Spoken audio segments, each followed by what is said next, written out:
Bismillahirrahmanirrahim. Assalamualaikum warahmatullahi wabarakatuh. Alhamdulillah wassalatu wassalamu ala Rasulillah wa ala alihi wa ashabihi wa malah amma ba'd. Kepada Bapak dosen Zainal yang saya muliakan, begitu juga dengan Bapak dosen Bapak Givi yang saya muliakan pula. Semoga Allah SWT memberikan kepada beliau berdua panjang usia yang barokah dan juga dijaga selalu dalam keadaan sehat walafiat. Bapak, teman-teman, bapak-bapak, ibu-ibu, mbak-mbak yang saya banggakan, teman-teman saya yang saya hormati, izinkan kami, khusus saya pada yang video kali ini, kita ingin menyampaikan amanah tentang materi peranan guru dan siswa menurut teori konstruktivistik.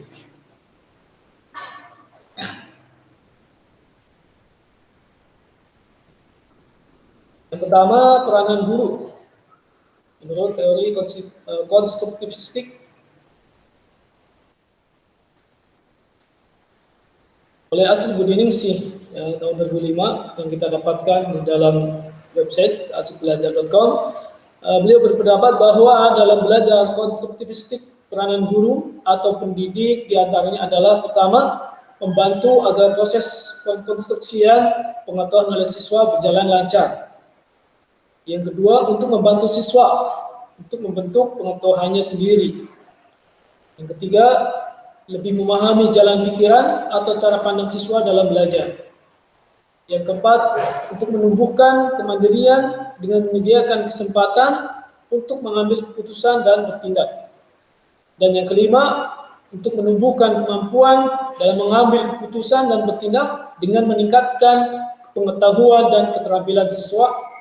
Dan yang terakhir, yang disampaikan oleh Asyik Budiningsih adalah yang keenam, menyediakan sistem dukungan yang memberikan kemudahan belajar agar siswa mempunyai peluang optimal untuk berlatih. Adapun yang selanjutnya menurut hasil forum Carnegie tentang pendidikan dan ekonomi dalam AN tahun 2001, dalam abad disebutkan, dalam abad informasi, sejumlah kemampuan yang harus dimiliki dengan baik oleh guru dalam pembelajaran adalah tentang kerja, baik fisik maupun sosial. Jadi kemampuan guru apa saja? Yang pertama, harus mampu membantu pemahaman siswa. Yang kedua, mampu untuk mengumpulkan data dan menganalisis data. Yang selanjutnya juga, guru harus mampu untuk mempercepat bagaimana siswa kreativitas. Dan yang terakhir, guru juga harus bisa bekerjasama dengan orang lain.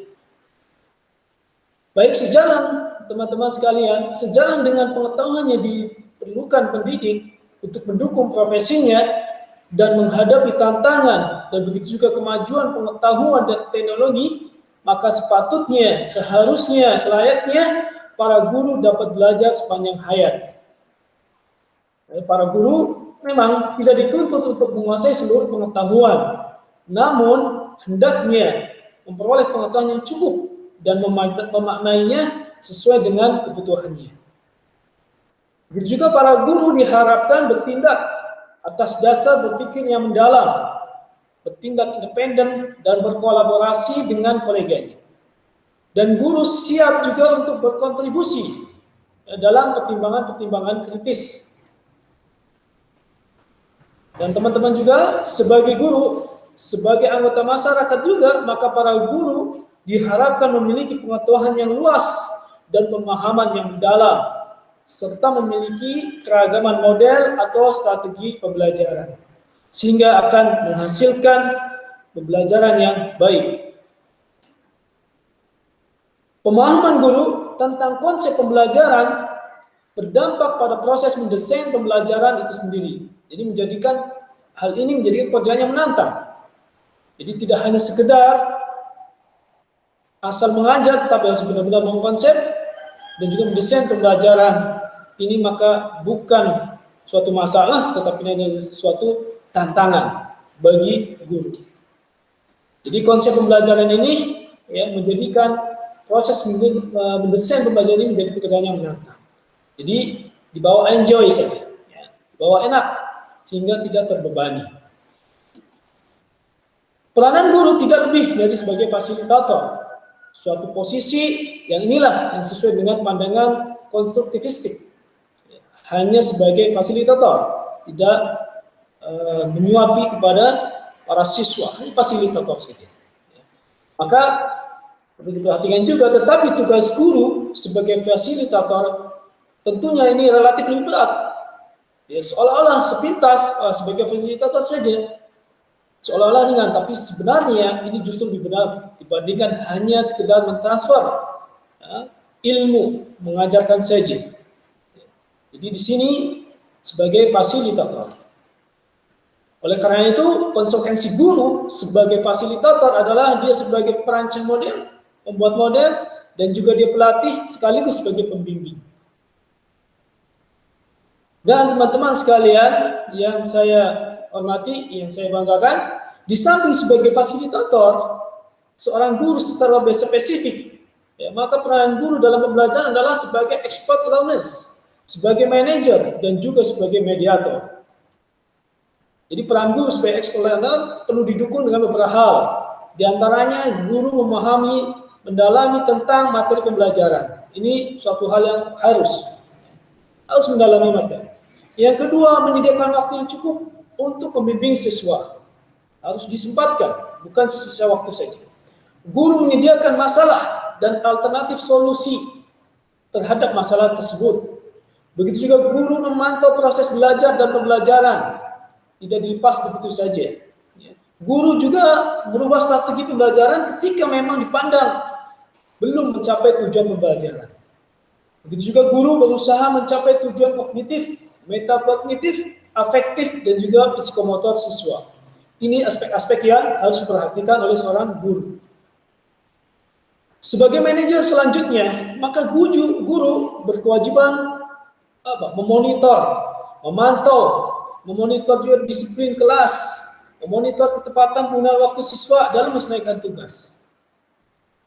Dan selanjutnya maka kita dapat simpulkan guru sebagai expert teacher berperan dalam memberi keputusan mengenai isi dan juga menseleksi proses-proses kognitif untuk mengaktifkan pengetahuan awal dan pengelompokan siswa. Selanjutnya sebagai mediator, maka seorang guru pendidik, beliau berperan dalam hal pertama memandu, mengetahui antar siswa, membantu para siswa memformulasikan pertanyaan, memandu para siswa mengembangkan sikap positif, memantau siswa dalam memusatkan perhatian, mengaitkan informasi baru dengan pengetahuan awal, menjelaskan bagaimana mengaitkan gagasan para siswa, dan juga guru berperan untuk menjadi model proses berpikir dengan menunjukkan kepada siswa ikut berpikir kritis. Peran guru sebagai desainer pembelajaran selanjutnya adalah apa maksudnya? Yaitu menciptakan dan memahami langkah-langkah operasional yang dijabarkan berdasarkan teori desain pembelajaran atau sintaks pembelajaran. Langkah-langkah pembelajaran yang berlandaskan paham konstruktivistik seringkali diadaptasi sesuai dengan kebutuhan dan penyempurnaan yang rekursif, fleksibel, dan dinamis. Jadi tidak kaku. Penyusunan sintaks pembelajaran yang berlandaskan paham konstruktivistik juga tentunya ini akan lebih mudah guru mengimplementasikan pembelajaran. Selanjutnya teman-teman, konstruktivisme juga menghendaki guru agar dapat membantu siswa untuk meraih pemahamannya. Hal ini dapat dilakukan dengan berbagai cara. Di antaranya, guru hendaknya bijaksana, membesarkan hati, menerima keanekaragaman siswa, dan memiliki inisiatif.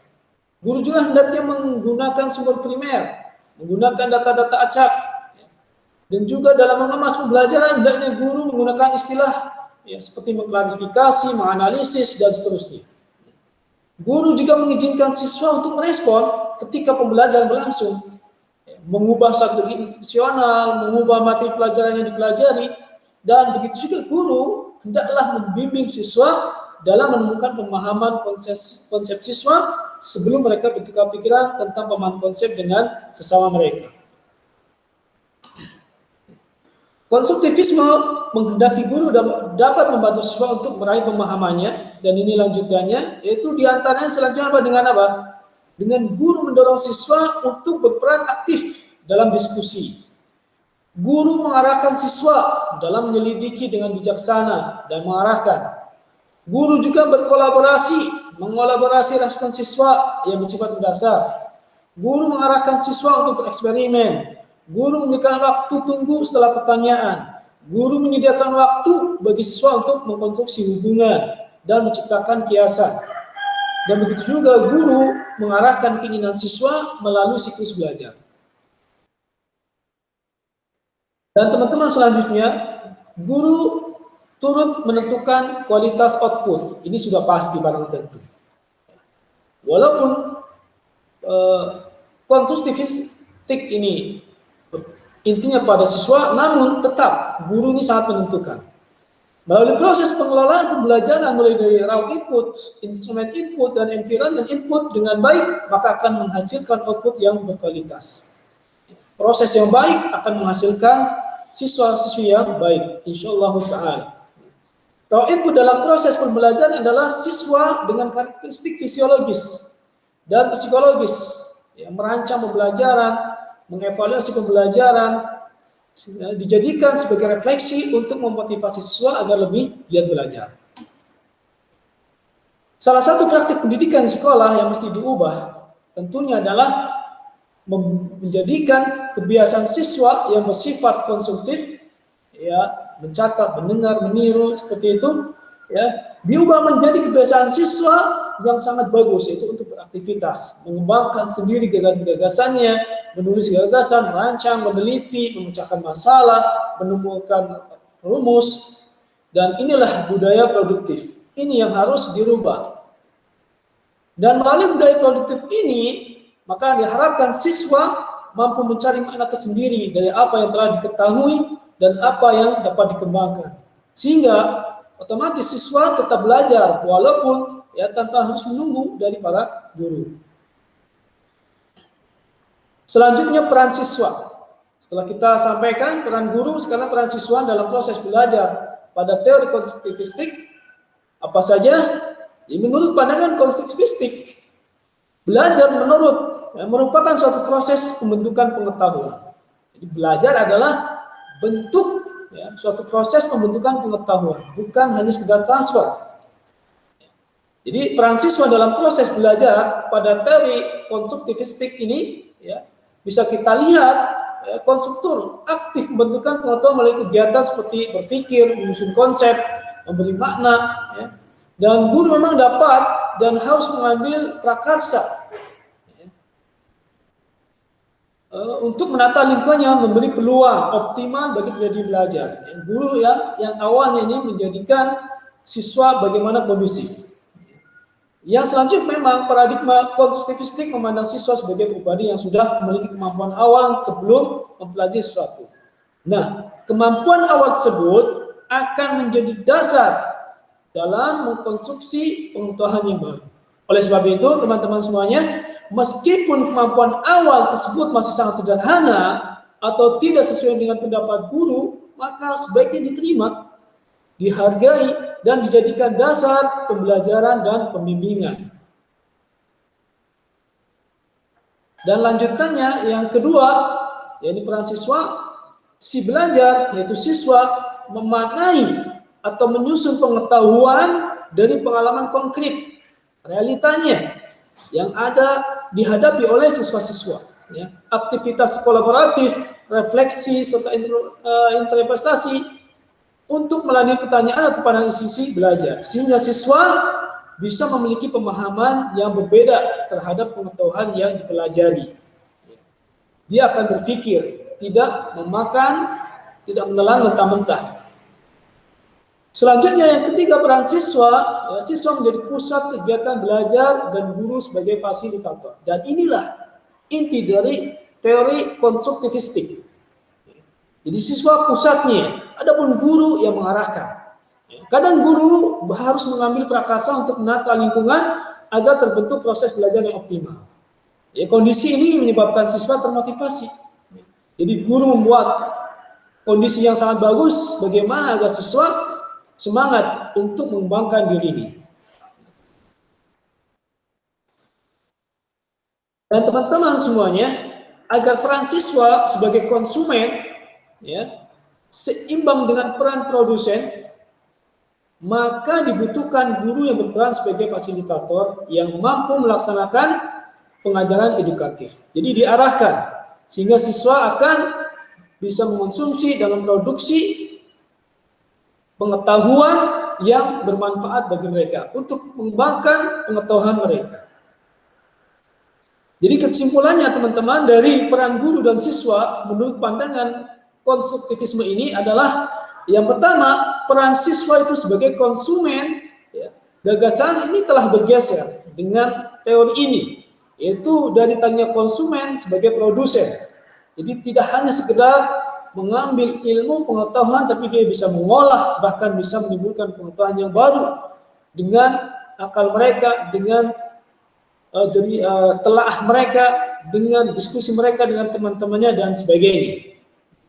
Dan yang kedua teman-teman, kesimpulan dari konstruktivisme ini adalah peran guru yang tadinya ya mungkin dikatakan ini sering menghambat proses belajar, mungkin gurunya kaku, gurunya membosankan dan sebagainya. Maka dalam pandangan teori konstruktivisme ini merubah hal itu, ya, menjadikan guru sebagai fasilitator, mengarahkan muridnya, mengarahkan siswa-siswanya bagaimana bisa mereka menerima, mengolah, dan mengembangkan pengetahuan yang mereka terima. Ya. Jadi ini teman-teman yang bisa saya sampaikan amanah tentang peranan guru dan siswa dalam teori konstruktivisme. Tentunya banyak sekali kekurangan dan mohon maaf yang sebesar-besarnya, dan sangat diharapkan masukan-masukan dari para teman-teman sekalian. Terima kasih atas kesempatannya. Mohon maaf dan terima kasih. Wabillahi taufiq wal hidayah. Assalamualaikum warahmatullahi wabarakatuh.